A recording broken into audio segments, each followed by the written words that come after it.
Hello guys, welcome back to criminal gaming. இப்போ நம்ம என்ன பார்க்க போகிறோம்னா, இப்போ கரீனா ஃப்ரீ ஃபயர் உள்ளே வந்திருக்கோம். அதில் விஆர் மேட்ச் போகணும். ஆனால் அதை ரெக்கார்ட் பண்ண மறந்துட்டேன். அந்த இப்போ போய் ரெக்கார்டிங்ஸில் காமிக்கிறேன், வாங்க போகலாம்.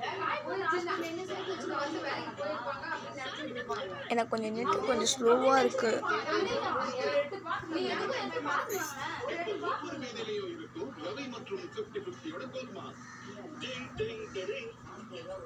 இப்போ பாருங்க, இந்த ரிப்ளே ரொம்ப கொஞ்சம் பெருசாக போகும்.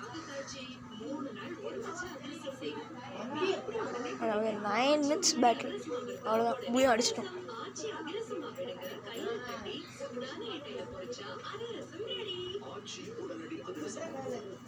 இந்த MP5 மட்டும் இல்லைன்னு வச்சுக்கோங்க, பூயா அடிச்சுக்கணும்னு தெரியாது.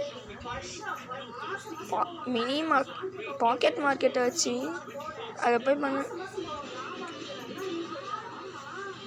அதில் MP5ம் heal pistol, heal sniper, heal pistol எடுத்தேன், ஹீல் பிளாஸ்மா எடுத்தேன், ஹீல் பிஸ்டல் எடுத்தேன். நான் என் டீம்மேட் வந்து ஹீல் ஸ்னைப்பரை தூக்கிட்டான். இப்போ போகிறோம்.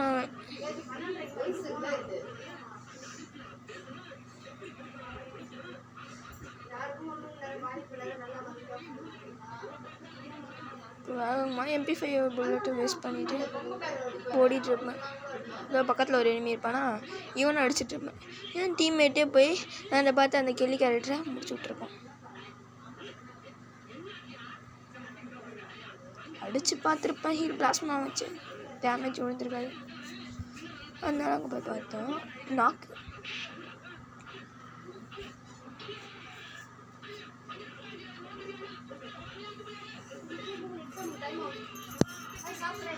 ஆமே இப்போதான் மினி யூஸ் இருக்கும். மினி யூஸ் எடுத்துக்கிட்டு ஓடும். இங்கே போய் பார்ப்பேன், எனக்கு பெரிய ஷாக். M4A11 கிடச்சிடுச்சு. சாரி காய்ஸ், பின்னாடி இந்த பேக்ரவுண்ட் மியூசிக் நிறைய பேர் பேசிகிட்டே இருப்பாங்க. இப்போ கொஞ்சம் நேரம் என்ன எனிமி இருப்பானான்னு எதாவது தெரியுதான்னு பார்ப்பேன். பாருங்க, பின்னாடி இருந்து பேசிகிட்டு இருப்பாங்க. இப்போ நான் மேலே எங்கன்னா ஓடி போவேன் பாருங்க, எனிமி இருக்கான்னு. எனிமி சாரி காய்ஸ், பின்னாடி என்ன சத்தம் வந்தாலும் கண்டுக்காதீங்க. எனிமி இருப்பான், நானும் ஓடி போய் ஆர்வமோடு ஓடிப்பேன். ஆனால் என் டீம்மேட்டே அவனை போட்டு முடிச்சுட்டு இருப்பேன். இப்போ இங்கே இருந்தானா இவனை போய் எதனா போட்டு அடிப்பேன். கேரே கேரக்டர் வச்சு ஆடுறான், ட்ரிபிள் டேக் டவுன். சரி காய்ஸ், எனக்கு வந்துட்டு சப்ஸ்கிரைபர்ஸ் தேவைப்படுறாங்க, கொஞ்சம் சப்ஸ்கிரைப் பண்ணி விட்டுக்கோங்க. அப்புறம் ஃப்ரெண்டாக ஆகணும்னு நினச்சிங்கன்னா கக்காஷி குகம் நீங்கள் இருக்கும், அதுவே டைப் பண்ணிக்கோங்க, அதுவே கரெக்டாக வந்துடும். ஏன்னா என்ன மாதிரி டிஃப்ரெண்ட்டாக யாரும் பேர் வச்சுருக்க மாட்டேன். ஆனால் என் டீம்மேட்டே அந்த கேரக்டரை அடிச்சிட்டான்னு நினச்சேன். என் டீம்மேட் ஆஃப்லைனில் ஆகிட்டான்.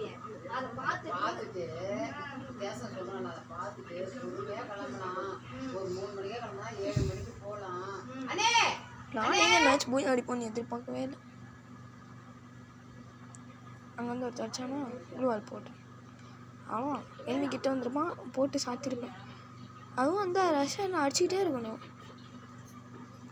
அப்போ ரூட்டை பொறுக்க போயிட்டான். குவாட்டா டேக்டான். சைத்தை வச்சுருக்கதான் எனக்கு பிடிக்காது, அதாவது சைத்தை தூக்கி போட்டிருப்பேன்.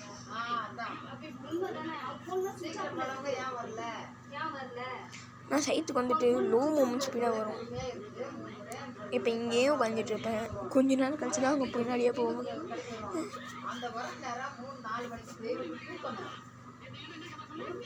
எனக்கு என்னன்னே தெரியாது காய்ஸ், பேக் ஸ்கின் அடிக்கடி போயிடும்.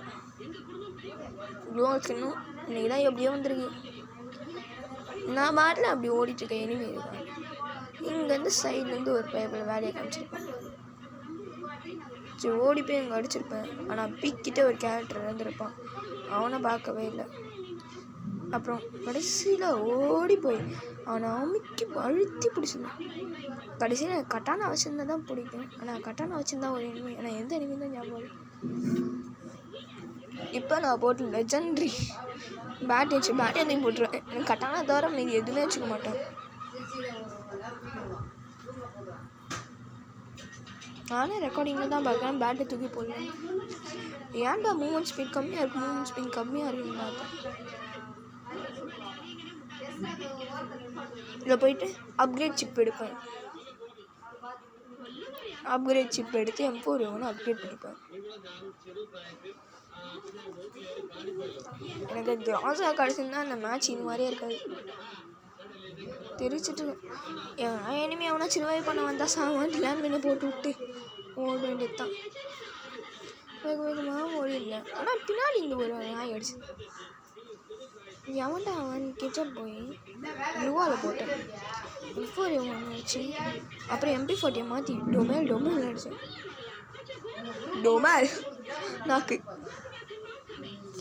விக் ஸ்ட்ரீக் கட்டானா இவன் வச்சுருப்பானான்னு நினைக்கிறேன். ஆமாம், இவன்கிட்ட கட்டானா வச்சு எடுத்துக்கிட்டு வேகமாக ஓடும். அங்கே போய் எதனா ஒரு எபிலிட்டி எடுப்பேன். முதல்ல எபிலிட்டி எடுக்கலாம் அங்கே போவேன்.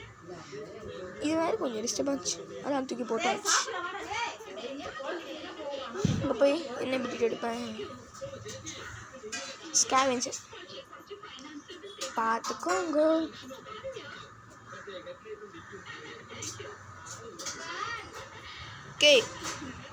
ஓகே மான்ஸ்டரஸ் ஸ்கேவெஞ்சர் வந்துட்டாங்க.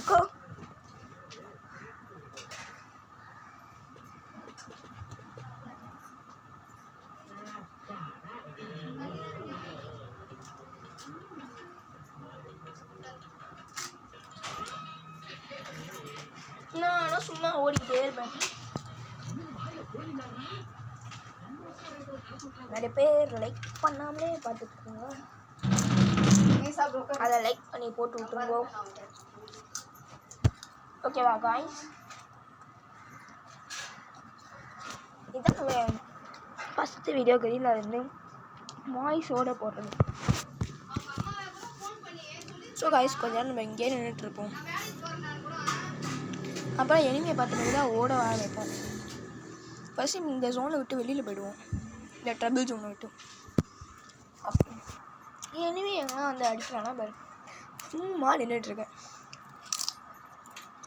ஆனால் என்ன ஸ்னைப்பர் பிளேயர் வச்சு மண்டையில் அடிச்சிடுவான், இல்லை உட்பேக்கர் வச்சு எவனாச்சும் அடிச்சிடுவான் போய் பயந்துக்கிட்டே இருந்தேன். அப்போ நான் ட்ரபிள் ஜோனை விட்டு வெளில போயாச்சு. அப்புறம் நினச்சே பார்க்கல, நான் போய் அடிப்பேன். 10 கிலோ அடிச்சிட்டேன். நான் தான் ஃபஸ்ட்டு ப்ளேஸில் வருவேன்னு நினச்சேன். ஆனால் எனக்கு முன்னாடி ஒரு பைப்பில் 11 கிலோ அடிச்சிட்டேன். கடுப்பாயிடுச்சு. இல்லை ஒரு மனுஷன் ஒருத்தான் எடுத்தா பரவாயில்ல. என்னடா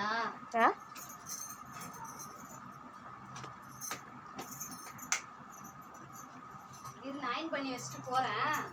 சூர்யா போய் அவங்க யாருன்னா ஃபோன் பண்ணுறாங்களான்னு கேட்டுன்னு வரேன். நீ அதுக்குள்ளே ட்ரெஸ்லாம் போட்டு ரெடியாக அப்பா வரதுல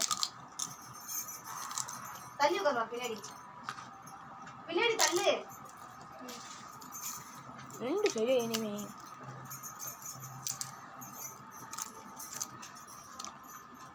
2 பேருமே போட்டு அப்படியே அடி வச்சேன். தூத்துக்குடி கொத்தனாரே தூக்கி போட்டு குத்தனாரே நாயகன் மீண்டும் வரான், 8 திக்கும் பயம்தானே பஜீவோ. பெரிய அமாவாசை நிறைய பேர் சகடெல்லாம் செய்வாங்க தெரியுமா? ஆமாக்கா, அஜீபோபோ ராட்சசன் ராமன் என நினைக்கிறேனே.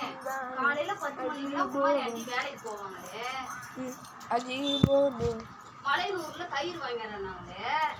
ஸ்கேவெஞ்சர் இடத்துல போய் எதனா எழுதான்னு பார்ப்பேன், ஒன்றுமே இல்லை. போய் வந்து தரணும் இருக்கிறாங்களா அப்படின்னு ஆஸ்கர் எபிலிட்டி யூஸ் பண்ணி வேகமாக ஓடு. இப்போதான் என்னன்னே தெரியாது, நான் கீழே அடிக்கலான்னு சொன்ன ஃபைட்டு ஸ்டோரி கதை கேட்டேன், கணக்குன்னு போயிட்டது. அப்புறம் பார்த்தா டீம் வச்சு போய் போட்டு விட்டுருவாங்க. அவங்களே வேஸ்ட்டாக போயிடுது. இது ஒரு ரேங்க்டு மேட்ச் ஆகுதா, ஸ்கோர் எங்கேயோ போயிடும். ஏன் ஃபாலோ ஸ்கோர் கம்மியாக போச்சு, அதனால் இது மாதிரி ஆயிடுச்சு.